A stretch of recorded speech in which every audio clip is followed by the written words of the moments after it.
best maths classes.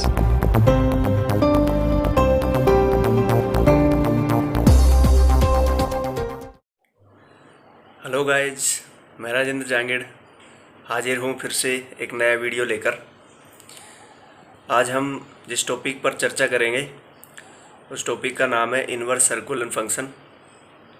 तो लेते हैं टॉपिक, तो लेते हैं हम इनवर्स सर्कुलर फंक्शन।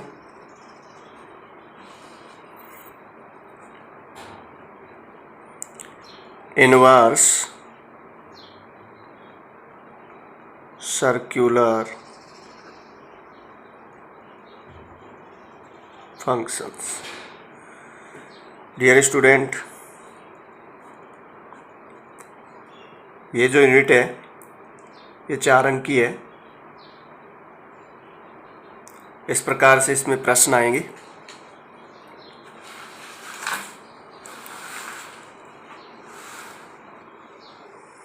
एक 1 अंक का और एक 3 अंक का।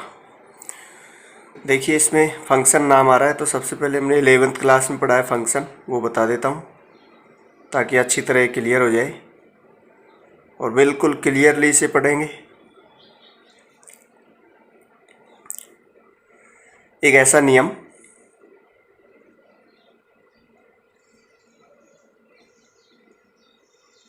नियम f जो अरिक्त समुच्चय ए से ए के प्रत्येक अवयव को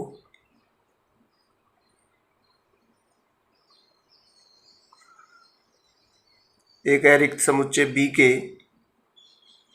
अद्वितीय अवयव से जोड़ता है।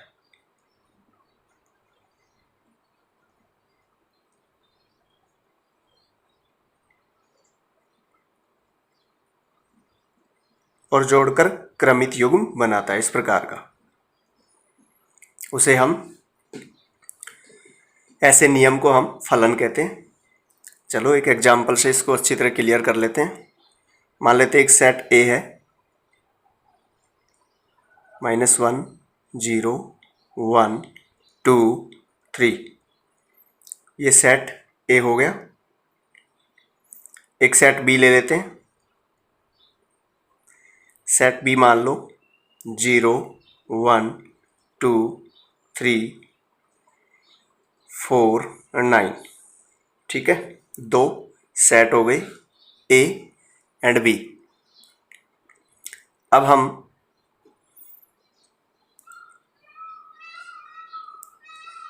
एफ एक ऐसा नियम है जो सेट ए से सेट बी में परिभाषित है। ठीक, और किस प्रकार है मान लेते हैं। क्रमित युग्मों के रूप में मैं लिख देता हूँ यहाँ -1 1, मतलब सेट ए का एलिमेंट सेट बी के एलिमेंट से जुड़ के क्रमित युग्म बना रहा है। ये -1 ये 1। तो ऐसे ही मान लेते हैं, मैं फलन ले लेता हूँ, आपने 11वीं क्लास में पढ़ाई है। 0 0 1 1, ये जो 1 है। फिर 2 4 ले लेता हूँ, 3 9 ले लेता हूँ। ओके, ठीक है। अब हम इसमें ये देखेंगे, ये जो function f a to b है, इसमें मैंने कहा है कि प्रत्येक अवयव को a के प्रत्येक अवयव को b के अद्वितीय अवयव से जोड़ता है। ऐसे नियम को फलन कहते हैं। तो ये फलन है। क्यों?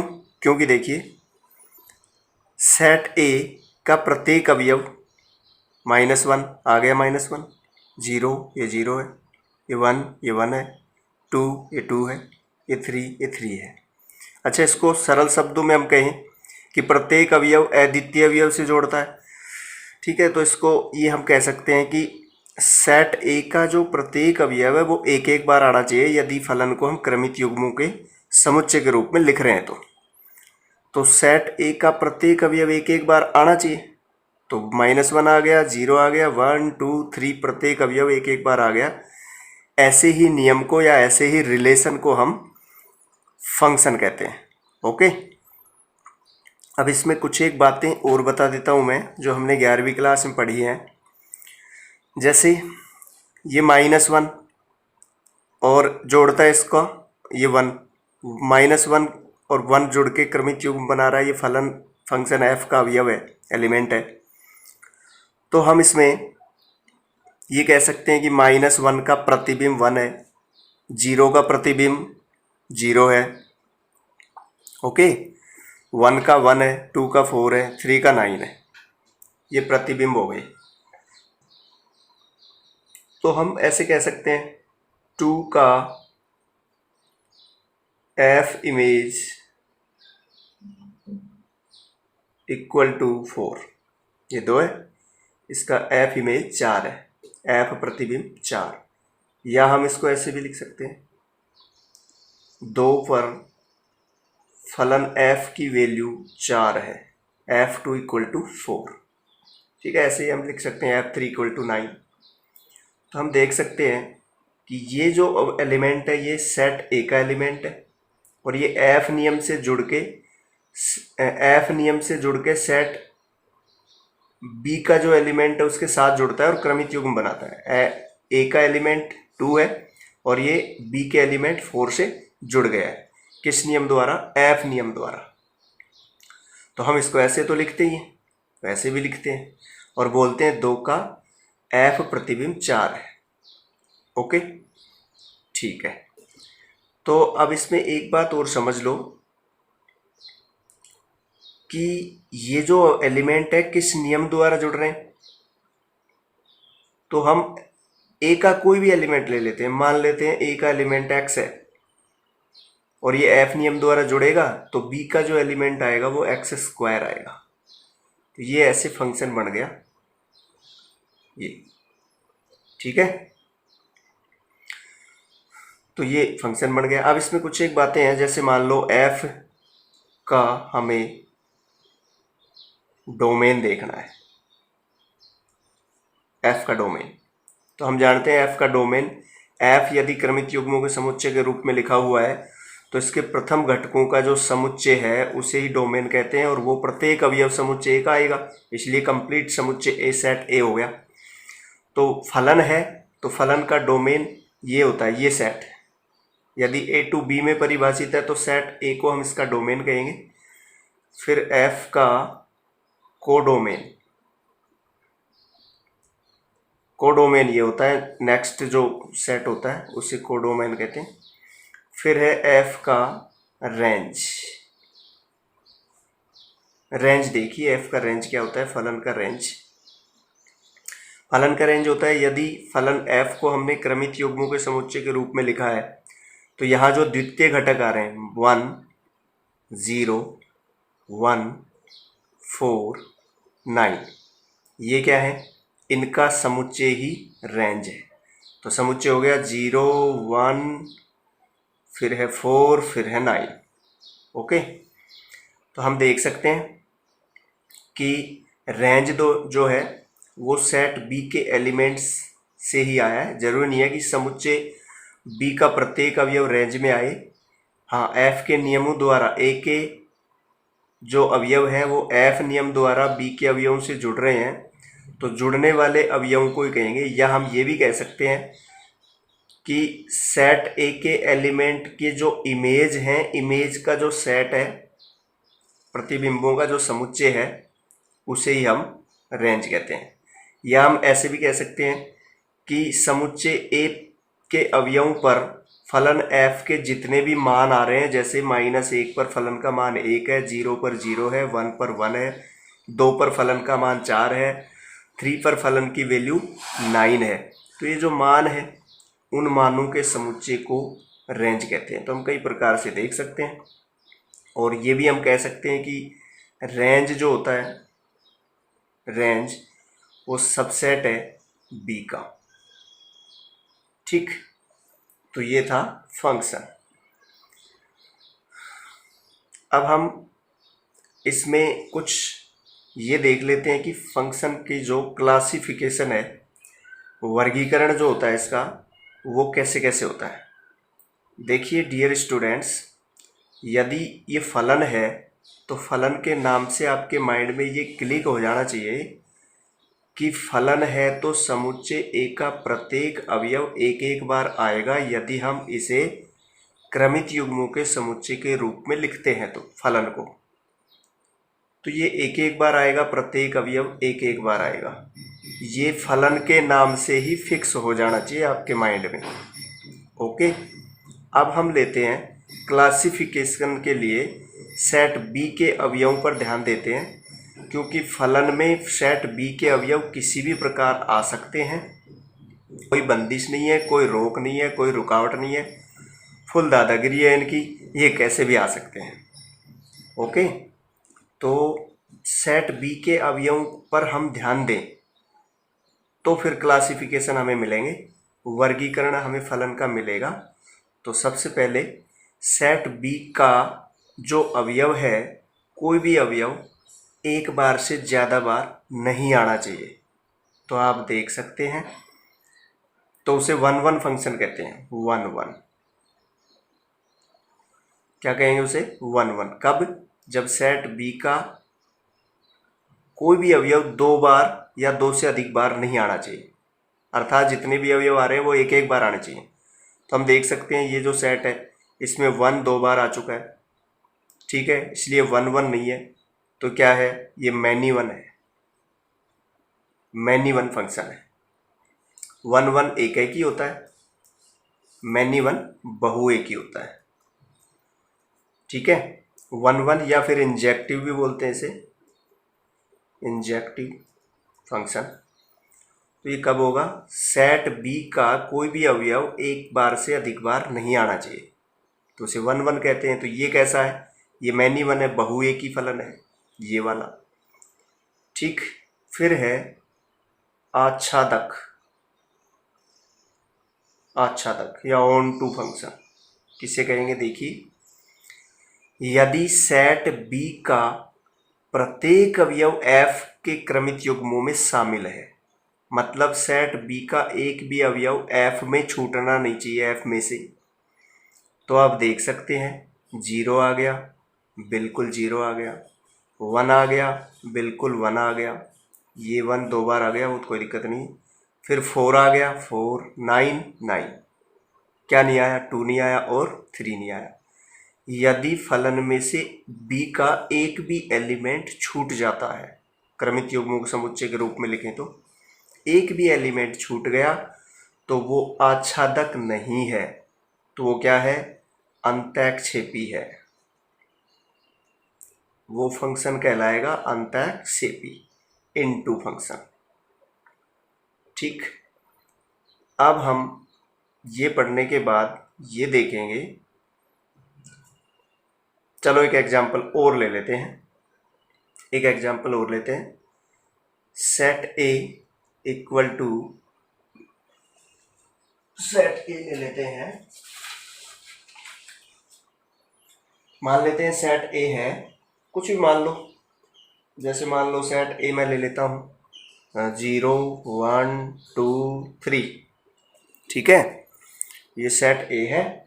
और सेट बी ले लो, कुछ भी, सेट बी मान लेते हैं 5, चलो 3 मान लेते हैं, 3 5 7 9, ठीक। अब ये जो सेट है वो ए से बी में, ये जो ए और बी सेट है, ए से बी में एक फंक्शन हम परिभाषित कर रहे हैं, ऐसे इसे रिप्रेजेंट करते हैं। तो f इक्वल टू, इसे क्रमित युग्मों के समुच्चय के रूप में मैं लिख लेता हूँ, 0 के साथ 3 जोड़ दिया, 0 ए का एलिमेंट है और 3 बी का है। फिर 1 के साथ मैं 5 जोड़ देता हूँ और 2 के साथ मैं 7 जोड़ देता हूँ और 3 के साथ 9 जोड़ देता हूँ, 3 9, ठीक है। अब हम देख सकते हैं ये जो फंक्शन है 2 पर वैल्यू 7 है, या 2 का f प्रतिबिंब 7 है, 3 का 9 है, 1 पर फलन का मान 5 है, ये देख सकते हैं, ठीक है। चलो छोड़ो, ये तो हम, ये फलन है, ठीक है, क्रमित युग्मों के समुच्चय के रूप में लिख लिया इसे। अब हम इसमें ये देखेंगे इस फलन का प्रकार क्या है। क्लासिफिकेशन में देखेंगे, वर्गीकरण में, तो हम देख सकते हैं सेट बी के अवयव 3 आ गया, 5 आ गया, 7 आ गया, 9 आ गया सॉरी। तो हम देख सकते हैं सेट बी का प्रत्येक अवयव आ गया और एक बार आ गया। एक बार आया इसलिए इसे कहेंगे एकेकी। प्रत्येक अवयव आ गया, एक भी नहीं छूटा, इसलिए कहेंगे आच्छादक। तो इस फंक्शन का प्रकार हो गया एकेकी आच्छादक, 1 ऑन टू फंक्शन। ठीक, अब हम इसमें थोड़ा सा ये पढ़ लेते हैं कि इस फलन का इनवर्स फंक्शन कैसे बनता है, जिसे एफ इनवर्स ऐसे प्रेजेंट करेंगे, एफ इनवर्स। अच्छा देखिए, यदि ये function F A to B में परिभाषित है तो F inverse just B to A में परिभाषित होगा। ओके, देख लो, ए से बी में तो ये बी से ए में हो गया एफ इनवर्स। और ये बनेगा कैसे, जैसे ये क्रमित युग्मों के रूप में लिखा हुआ है, 0 3 है तो उल्टा कर दो इसका, 3 0, ऐसे सभी का, क्योंकि अब प्रथम जो एलिमेंट है वो बी का होना चाहिए। ठीक, तो ऐसे लिख देता हूं मैं, F inverse equal to 3 0 5 1 7 2 and 9 3। Okay, ये एफ इनवर्स। अच्छा, अब हम ये देख लेते हैं कि यदि इसका एफ इनवर्स बनाए तो क्या एफ इनवर्स बनेगा। सबसे इंपॉर्टेंट बात है, समझने की बात है। देखिए, इसका एफ इनवर्स लिख लेते हैं, 1 - 1 उल्टा कर दिया इसका 0 0 है तो 0 0 रहेगा, 1 1 है 1 1 ही रहेगा, ये 2 4 है तो 4 2 हो जाएगा, और ये 3 9 है तो 9 3 हो गया। ठीक है, तो ये एफ इनवर्स जो है वो सेट बी टू ए में डिफाइंड होगा। तो देखो, क्या ये सेट है, सॉरी क्या ये फंक्शन है, वो देख लेते हैं, जांच कर लेते हैं। बी से ए में परिभाषित है तो फलन के नाम से हमारे माइंड में क्या क्लिक होना चाहिए कि समुच्चय बी का प्रत्येक अवयव एक बार आना चाहिए, प्रत्येक आना चाहिए, एक बार आना चाहिए। चलो देख लेते हैं, समुच्चय बी का अवयव 0 आ गया, 1 आ गया, 2 नहीं आया, प्रथम एलिमेंट है समुच्चय बी के अवयव, 2 नहीं आया, 3 भी नहीं आया। ठीक, तो पहली बात तो 2 अवयव छूट गए, दूसरी बात 1 है, ये 2 बार आ गया, तो ये फलन ही नहीं है। इनवर्स तो बाद की बात है, पहले ये फलन ही नहीं है। क्लियर, तो इसका मतलब हम कह सकते हैं कि प्रत्येक फलन का प्रतिलोम इनवर्स फंक्शन संभव नहीं है। किनका संभव है, जो एकेकी आच्छादक है, एकेकी भी हो और आच्छादक भी हो, एक साथ होने चाहिए दोनों। तो अब हम ये देखते हैं, इसको लेते हैं कि ये एकेकी आच्छादक फलन था, 1 1 ऑन टू फंक्शन था ये, तो इसका इनवर्स हमने, सॉरी ये था, ये इसका इनवर्स हमने ये लिखा है। तब इस पे जांच कर लेते हैं, क्या अभी ये फलन है। इनवर्स तो बाद में देखेंगे, क्या ये अभी फलन है क्या। तो चलो देख लेते हैं, सेट बी का प्रत्येक अवयव एक बार आना चाहिए, बी का 3 5 7 9, सेट बी का 3 5 7 9, क्लियर है, ये फलन है। क्योंकि मैंने शुरू में बताया था अभी आपको कि जैसे ही फलन नाम आ जाए तो जो प्रथम सेट है, फर्स्ट सेट है ये वाला, या ऐसे लिखा है एफ ए टू बी, तो ये वाला, तो या ये वाला, तो ये जो प्रथम सेट होता है, ए से बी में परिभाषित है कोई फलन, तो ए का प्रत्येक अवयव एक बार आना चाहिए, यदि उसे हम क्रमित युग्मों के समुच्चय के रूप में लिख रहे हैं तो ही फलन होगा, नहीं तो नहीं होगा। समझ में आई बात। ठीक है, तो ये हो गया फलन, ये इसका इनवर्स हो गया। तो यहाँ से हम देख सकते हैं कि f का जो डोमेन है वो f इनवर्स का कोडोमेन होता है, b to a to b change हो गया, तो f का डोमेन f इनवर्स का कोडोमेन होता है, और f का कोडोमेन f इनवर्स का डोमेन होता है, और f, ये तो रेंज तो फिर अलग हो गया, ये इसमें ये आ गया ऐसे। ठीक, ओके, ये तो था फलन। अब हम लेते हैं त्रिकोणमितीय फलन।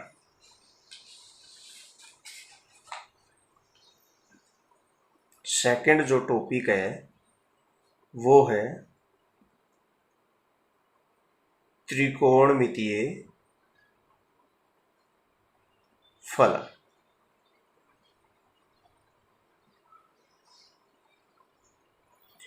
त्रिकोणमितीय फलनों में साइन फलन हम जानते हैं। अब यदि हमें ये देखना हो कि इसका प्रांत क्या है और सह प्रांत क्या है, फिर इसका परिसर क्या होगा, डोमेन देखते हैं। डोमेन है आर, मतलब इस set of all real numbers. क्यों? क्योंकि साइन फलन में कोई भी रियल नंबर हम रखेंगे तो उसकी जो वैल्यू आएगी वो डिफाइंड आएगी, परिभाषित वैल्यू आएगी। ऐसे नहीं कि अनंत प्राप्त हो गया या फिर अन्य कोई ऐसी अजीब सी संख्या काल्पनिक प्राप्त हो गई, नहीं होगी। और इसका जो सह प्रांत है, कोडोमेन है, उसको हम आर ही ले लेते हैं क्योंकि आर में ही इसका मान प्राप्त होता है। चलो समझ लेते हैं अच्छी तरह कि साइन जो है इसमें हम x रखते हैं, जहाँ x क्या है, x any real number, x is any real number, ये वाली। तो x का मान कोई भी वास्तविक संख्या है। अब हम क्या करेंगे, साइन x का मान देखेंगे। ये हम जानते हैं कि साइन x का मान छोटे से छोटा -1 होता है और बड़े से बड़ा +1 होता है। ये हमने पढ़ा है 11वीं क्लास में, ठीक है। तो ये इसका मान होता है इसी के बीच, यानी -1 से +1 तक की जितनी भी वास्तविक संख्याएं हैं वो सारी साइन x का मान होता है। चाहे x की जगह कोई भी आप वास्तविक संख्या रखें, कोई भी, इसका मान यही आएगा। -1 से छोटा नहीं आएगा, +1 से बड़ा नहीं आएगा, ठीक है। छोटे छोटा -1 और बड़े से बड़ा मान इसका +1 है, या फिर इसके बीच की संख्याएं आएंगी। तो ऐसे होता है। तो हो गई, ये भी वास्तविक संख्याएं हो गई। -1 से +1 सारी नहीं हुई, लेकिन -1 से +1 तक की वास्तविक संख्याएं हो गई है, ओके।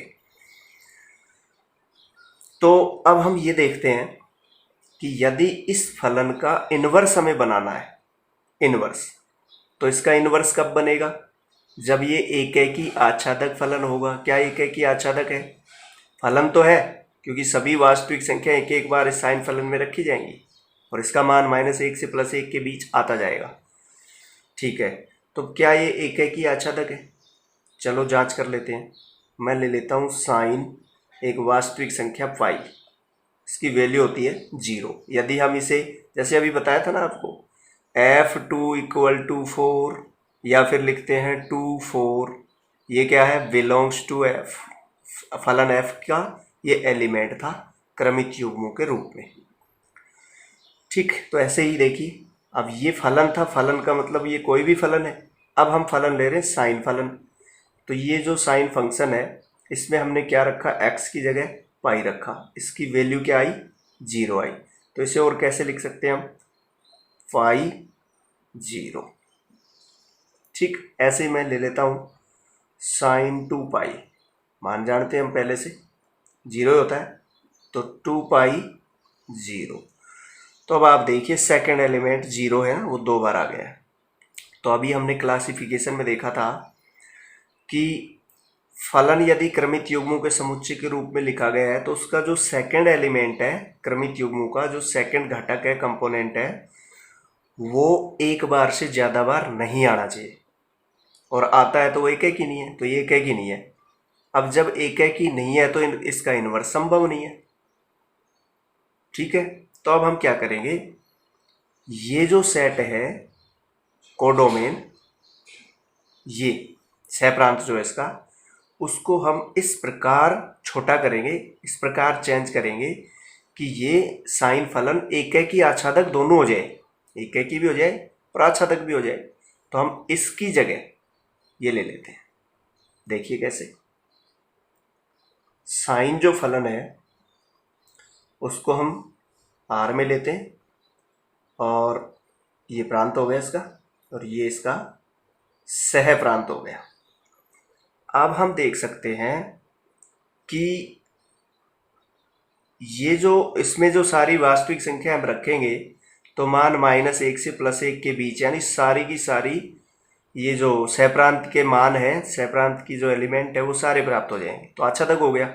लेकिन एक है की तो अभी भी नहीं है, क्योंकि ये पाई और 2 पाई पे मान हम देखेंगे 0 0 2 बार आ गया। एक है की बनाने के लिए इससे भी हमें चेंज करना होगा, तो इसको हम चेंज कर रहे हैं। साइन इसका जो प्रांत वो बना रहे हैं हम -π/2 to π/2 क्लोज इंटरवल से -1 से +1, ये भी क्लोज इंटरवल, विसंवृत अंतराल। तो हम देख सकते हैं कि अब इससे इसमें ये सेट है A, ये सेट है B, जैसे हमने लिखा था function f a to b में परिभाषित है। देखो ये दो सेट है, यहाँ हम ले लिया, एक सेट ये है, एक सेट ये है। तो ये साइन फलन इस सेट से इस सेट में परिभाषित है, और हम जानते हैं इस सेट से इस सेट में परिभाषित एकेकी आच्छादक है 1 1 ऑन टू फंक्शन है ये, क्योंकि -π/2 पर -1 आएगा और π/2 पर +1 आएगा, और इनके बीच की जितने भी कोण लेंगे, एंगल लेंगे, हम साइन में रखेंगे तो इनके -1 और +1 के मध्य की संख्याएं प्राप्त हो जाएंगी। ठीक है, इसमें ये एकेकी आच्छादक है, तो इसी में हम इसका इन्वर्स भी बना सकते हैं, क्योंकि हमने पहले पढ़ा है कि कोई फलन का इन्वर्स कब संभव है, इन्वर्स फंक्शन जब वो एकेकी आच्छादक होता है। तो ये ऐसे हम और भी बना सकते हैं, इसमें अंतराल और भी ले सकते हैं, जैसे π/2 से 3π/2 ये बंद अंतराल है से ये भी। तो इस सेट से इस सेट में परिभाषित साइन फलन जो है वो भी एकेकी आच्छादक होता है, इसमें भी और भी बना सकते हैं हम, जैसे -3π/2 से -π/2, और बी सेट ले लेते हैं, बी की जगह वही। तो ये हम देख सकते हैं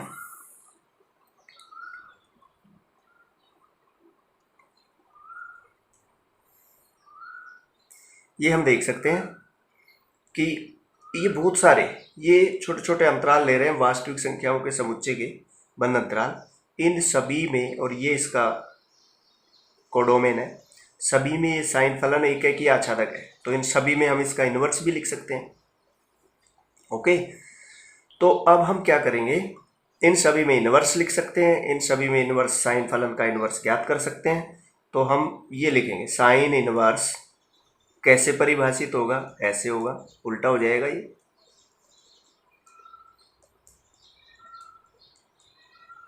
क्यों, अभी बताया था कि यदि फलन f a से b में परिभाषित है तो f इन्वर्स b से a में परिभाषित होगा, b से a में परिभाषित हो जाएगा।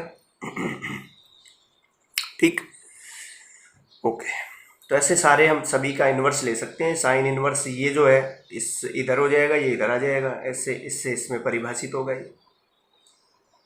ठीक है, ऐसे सारे सभी में ये हो गया इन्वर्स। तो ऐसे कोस में है उसका भी इन्वर्स बना सकते हैं, टैन, कोट इत्यादि सभी में। तो ये आपको एक शुरुआत में ये समझा दिया है कि कैसे होता है, इन्वर्स कब बनता है। ठीक, तो नेक्स्ट हम लेते हैं, अब हम इन्वर्स फंक्शन पढ़ेंगे, वो भी साइन इन्वर्स, कोस इन्वर्स, त्रिकोणमितीय फलनों में इन्वर्स पढ़ रहे हैं। तो लेते हैं नेक्स्ट,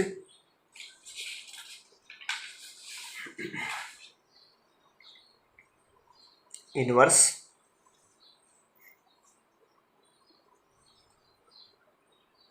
तीसरा जो पॉइंट है वो यही है, इन्वर्स सर्कुलर फंक्शन।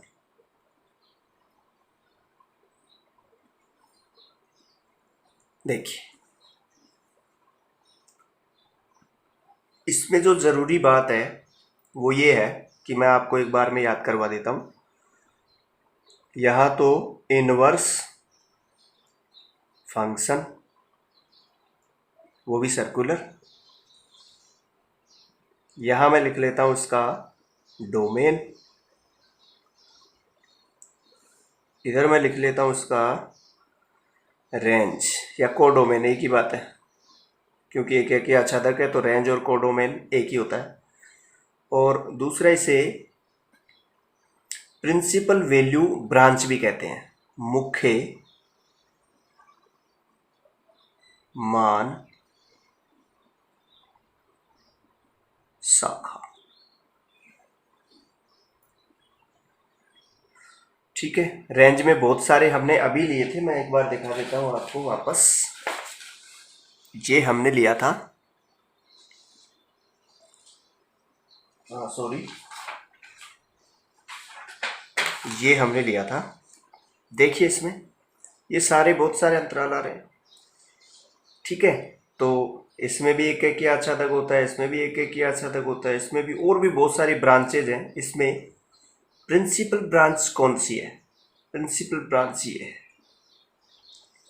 देखिए नॉर्मली हम ऐसे समझ सकते हैं इसको, प्रिंसिपल ब्रांच वही होती है जो जीरो बीच में आए तो बहुत अच्छी बात है, मध्य में आए, ठीक है, मिडल पॉइंट हो जीरो तो बहुत अच्छी बात है। नहीं तो धनात्मक संख्या लेते हैं, पॉजिटिव नंबर्स का बंधंतराल या खुलांतराल जो भी है वो सेट लेते हैं जो जीरो के आसपास हो। बस हम जीरो मध्य में आए तो बहुत अच्छी बात, नहीं तो धनात्मक लेते हैं। ठीक है, तो ये हम इसमें से ये इसको कहेंगे मुख्य मान शाखा। मान शाखा क्यों बोल रहे हैं अभी मैं बता रहा हूँ थोड़ी देर में। तो ये और भी शाखाएं हैं मानों की, लेकिन ये मुख्य मान शाखा है।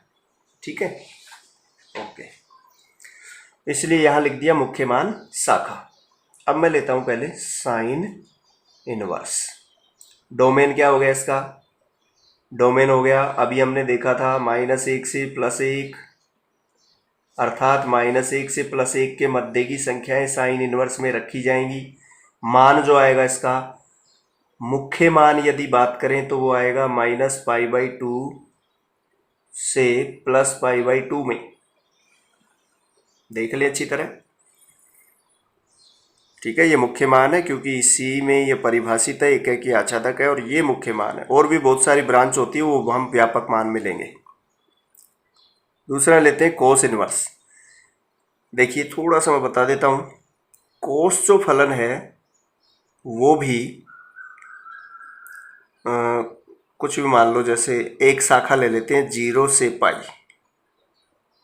से, वही इसका मान भी -1 से +1 के मध्य ही होता है, यही होता है इसका मान भी। तो हम देख सकते हैं सॉरी, तो ये देख सकते हैं हम, ये 0 से π और ये इस सेट से इस सेट में परिभाषित कोस फलन एक एक ही आच्छादक होता है, तभी हम इसका इन्वर्स लिख सकते हैं। तो इसका उल्टा हो जाएगा, वही -1 to 1 0 से π। अब इसमें माइनस नहीं ले सकते, ठीक है, माइनस में फिर पूरा माइनस का आएगा, तो माइनस का लेंगे नहीं हम, क्योंकि -π से 0 आता है। दूसरा जो होता है इसमें -π से 0 है, इससे और इसमें परिभाषित ये जो कोस फलन है ये भी एक एक ही आच्छादक होता है, लेकिन ये तो कंप्लीट माइनस हो गया, इसलिए माइनस का लेंगे नहीं, धनात्मक लेंगे। और भी होता है 0 से π, ये तो ले ही लिया हमने, फिर π से 2π, इनमें भी होता है एक एक ही आच्छादक। तो ऐसे ये समझ जाना आप। ठीक है, तो ये कोस इनवर्स हो गया। अब आप देखिए ये मुख्य मान शाखाओं में आपको केवल 2 ही शाखाएं याद करनी है, साइन इनवर्स की होती है ये और कोस इनवर्स की होती है ये। -π/2 से π/2 साइन इनवर्स की, 0 से π कोस इनवर्स की, बस ये 2 ही चलेंगी। थोड़ा थोड़ा चेंजिंग उसमें आएगी तो मैं बता देता हूँ। tan इनवर्स, इसका जो डोमेन है वो R है, मतलब सभी वास्तविक संख्या इसमें रख सकते हैं। ठीक है, क्योंकि मान वैसे ही आप इससे समझ लेना, फिर ज़्यादा लंबा हो जाएगा वीडियो। तो ये इसका डोमेन हो गया, और इसका जो मुख्य मान शाखा है वो खुले अंतराल में आएगी साइन इनवर्स की तरह। मैंने अभी बताया आपको ये 2 ही चलेंगी बस, या तो ये चलेगी या ये चलेगी, थोड़ा थोड़ा अंतर आएगा इनमें। तो tan इनवर्स की जो मुख्य मान शाखा है वो ये है। खुले अंतराल में विवृत अंतराल ओपन इंटरवल क्यों है? क्योंकि इसमें जो एंड पॉइंट है वो शामिल नहीं है, बीच की संख्या है, इसके बीच की जितनी भी संख्या है -π/2 से बड़ी और +π/2 छोटी, जितनी भी वास्तविक संख्या है वो सारी इसमें शामिल है, बस ये 2 वैल्यू शामिल नहीं है। इसमें 2 भी शामिल है, बस इसमें और इसमें केवल 2 संख्याओं का ही अंतर है। इसमें 2 संख्याएं फालतू हैं जो हम दिख रही है, एक्स्ट्रा है, और ये इसमें नहीं है, शामिल नहीं है। हाँ, इसके बीच की जितनी भी संख्या है वो शामिल है। ठीक है, ये हो गया इसका डोमेन, ये हो गया उसकी मुख्य मान शाखा या रेंज। फिर लेते हैं हम कोट इनवर्स। डोमेन वही आर आएगा, कोडोमेन आएगा 0 से पाई, कोस इनवर्स की तरह वही सेम। फिर लेते हैं हम सेक इनवर्स। सेक इनवर्स में आप थोड़ा ध्यान दें कि सेक इनवर्स, सेक जो फलन है उसका जो मान होता है वो आर से, इसका जो मान आएगा हम जानते हैं सभी वास्तविक संख्या आती है, लेकिन ये छोड़ के -1 और +1 के मध्य की संख्या है, सेक का मान कभी प्राप्त नहीं होती। ठीक है, चलो तो इसका उल्टा करेंगे तो ये इधर आ जाएगा, तो क्या आएगा, सेक इनवर्स सभी वास्तविक संख्याएं इनको छोड़कर, सभी वास्तविक संख्याओं में -1 और +1 के बीच की वास्तविक संख्याएं नहीं है, शामिल नहीं है, माइनस कर दिया, इसे डिफरेंस बोलते हैं, सेट में पढ़ा आपने। तो आर डिफरेंस ये सेट। ठीक है, सेक इनवर्स। अब सेक कोस इनवर्स का जो मुख्य मान शाखा थी वो इसकी होगी, बंद अंतराल में 0 से पाई सेम है, लेकिन एक संख्या इसमें नहीं आती है, वो कौन सी है, 0 और पाई के ठीक मध्य में π/2 है, वो नहीं आता है। ठीक, ये इसका मान नहीं आता है। तो ये हो गया इसका सेक इनवर्स का। तो आप देख लें थोड़ा सा परिवर्तन है, कोस इनवर्स और सेक इनवर्स में सेम ही है, लेकिन इसके ठीक मध्य में π/2 है, वो नहीं आता है। क्यों नहीं आता है थोड़ा सा बता देता हूँ मैं। क्योंकि सेक इनवर्स में यदि हम इन्फिनिटी रखेंगे, अनंत रखेंगे, तो इसका मान π/2 आएगा, और ये जो संख्या है वो क्या नहीं है, रियल नंबर नहीं है। और हमने यहाँ क्या लिखा है, सेक इनवर्स जो फलन है इसमें हम यही संख्याएं रख सकते हैं, ये रखेंगे तो ये आएगा मान इसका। तो अनंत तो है ही नहीं इसमें, वास्तविक संख्याओं में अनंत नहीं होता है, इन्फिनिटी जो होता है वो इनडिफाइंड है, अपरिभाषित संख्या है ये, तो ये वास्तविक में नहीं आती, वास्तविक नहीं है, तो ये कभी नहीं रखेंगे, नहीं रखेंगे तो π/2 नहीं आएगा।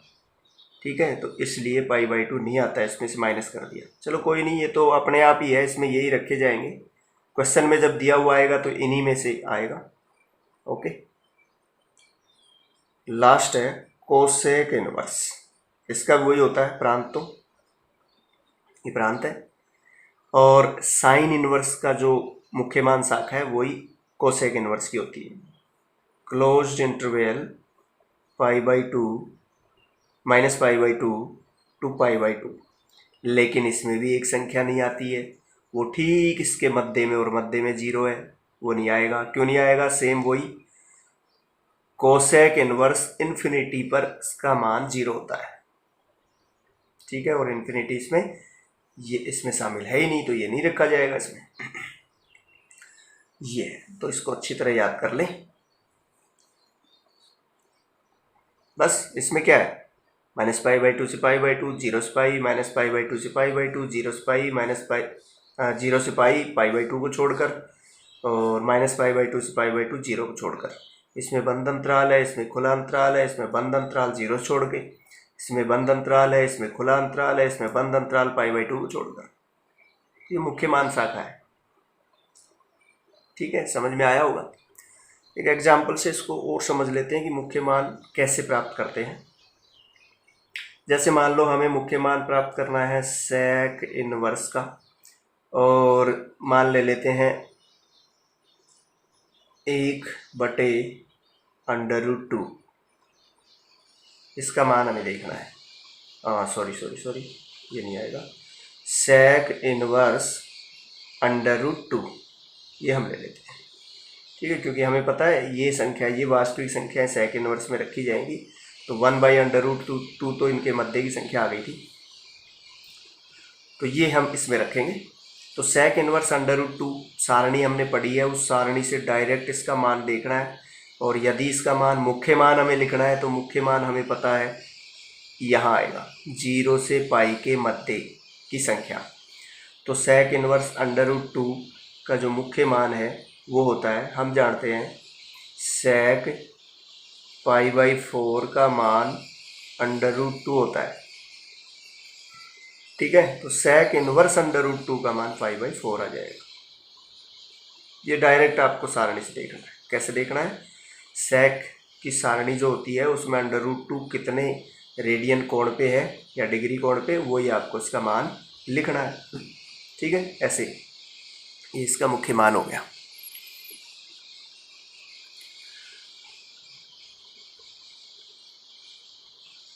ओके, अब हम नेक्स्ट लेते हैं नंबर 4।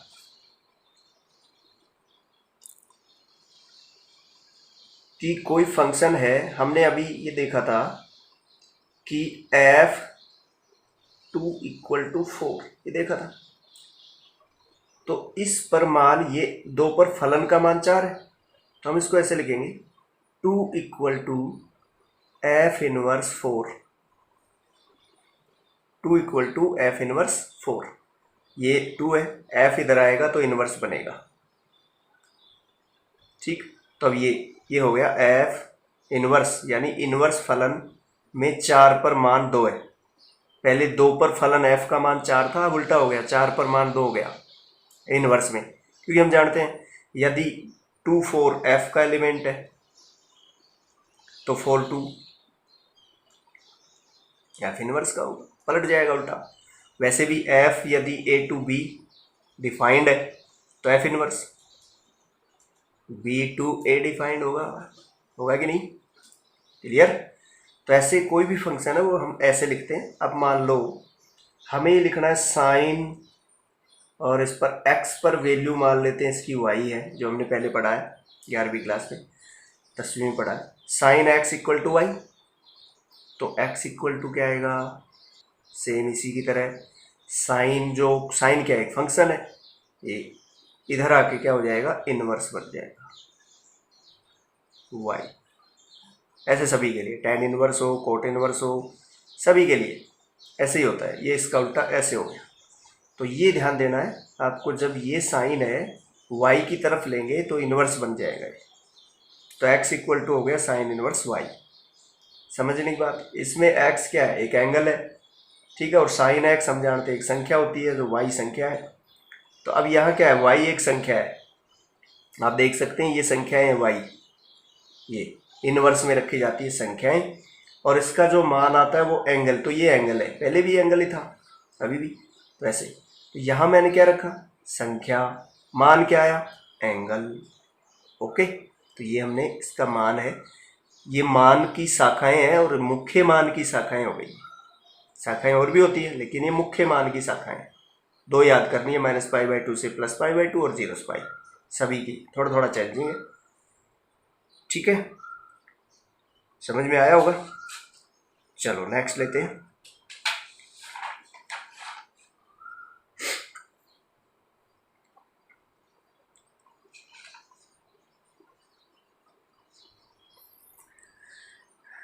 अब हम लेते हैं इसमें नंबर 5 पे जनरल सॉल्यूशन।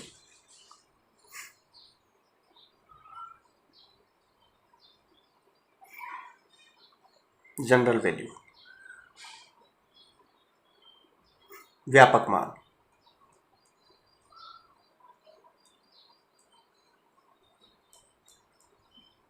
देखिए, व्यापक मान, सभी मान एक साथ लिख दें, यानी कोई भी मान हो सकता है, वो जो हमने मुख्य मान लिया था उससे अलावा कोई भी, अच्छा वो भी शामिल हो गया इसमें, तो कोई भी मान इसका व्यापक मान कहलाएगा।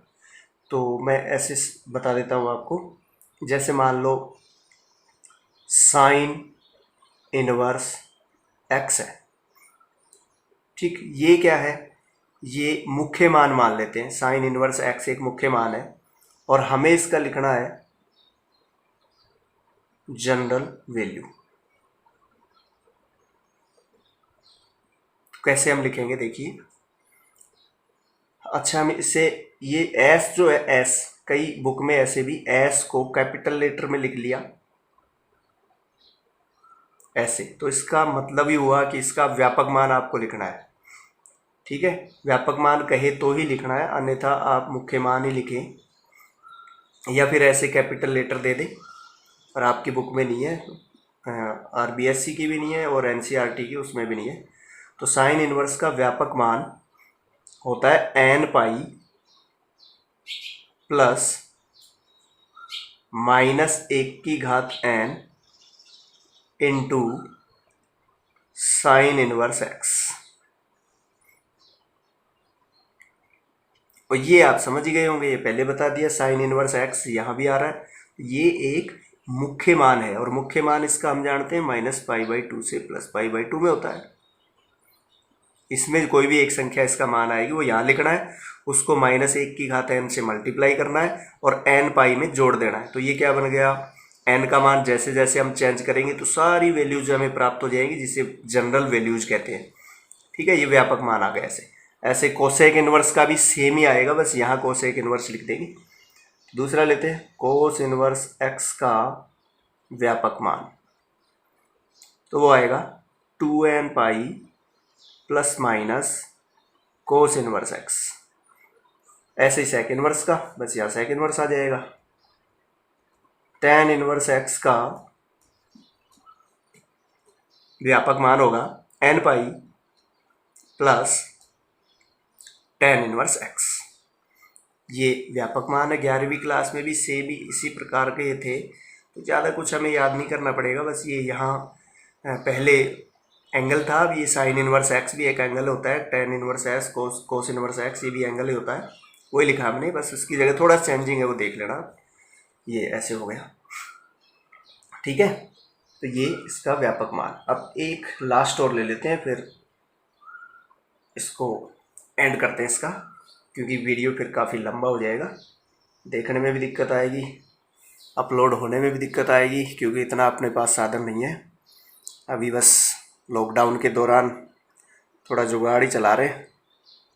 तो लेते हैं लास्ट, छठा है नेगेटिव संख्या हो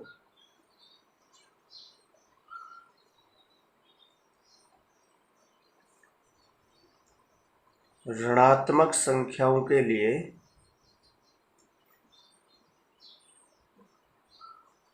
मुख्य मान कैसे ज्ञात करेंगे।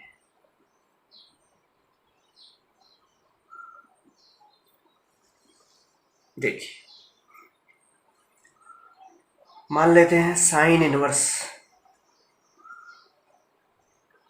-x है।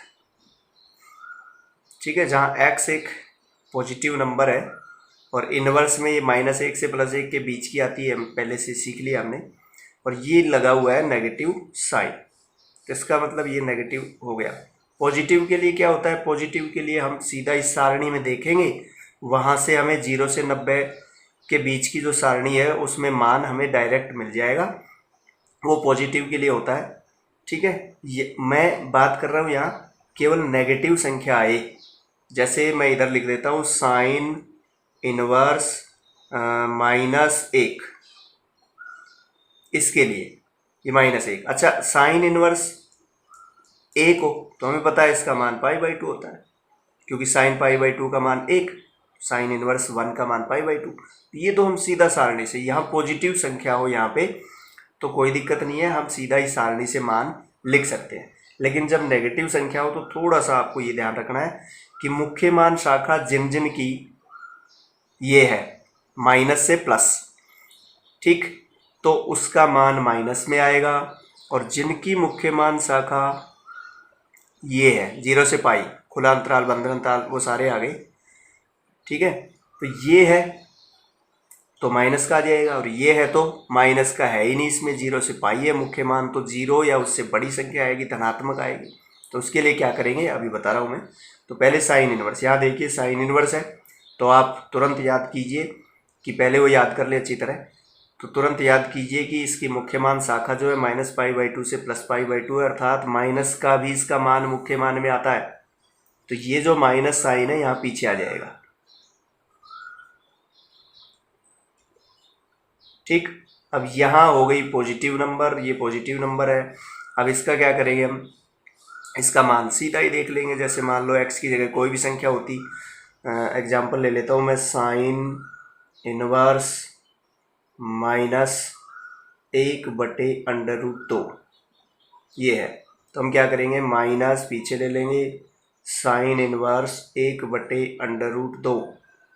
ठीक है, अब ये हम देखेंगे कि सारणी से मान माइनस तो लगा हुआ है, माइनस साइन इनवर्स 1/√2 का मान होता है π/4। ये सारणी से डायरेक्ट देख लेंगे तो इसका मान माइनस π/4 आ गया। आप देख सकते हैं माइनस π/4 जो है वो इसी के मध्य में है, -90 से +90 के बीच ही है, देख सकते हैं आप। ठीक, तो ऐसे हमें ये देखना है कि जब माइनस की संख्या आए तो हमें पीछे माइनस लेना है। किन के पीछे माइनस लेना है, जिनकी मुख्य मान शाखा ये होती है। तो किन किन की होती है, दूसरा लिख देता हूँ मैं, tan इनवर्स -x, तो ये भी आ जाएगा -tan इनवर्स x। ओके, और लास्ट में लिखता हूँ कोसेक इनवर्स -x, तो इसका भी हो जाएगा माइनस कोसेक इनवर्स x।